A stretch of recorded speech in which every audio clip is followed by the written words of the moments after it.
how to enable captions for Instagram video post. Now let's jump straight into the process. Open your Instagram app. Here we go. Make sure you have already logged into your Instagram account. Now your homepage appears. At the bottom you can find different icons. Tap on your profile icon.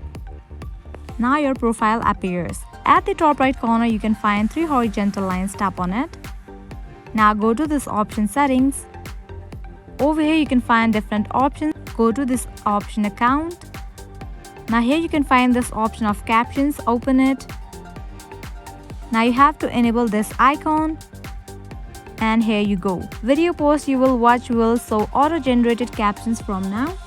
Let me show you. I'm gonna open this one video. And now here you can see that this video is showing the captions as well. This is how you enable captions on Instagram video post. I hope now you guys are clear about it. At the end, if you find this video helpful, make sure to like, share and subscribe to our channel. Thank you.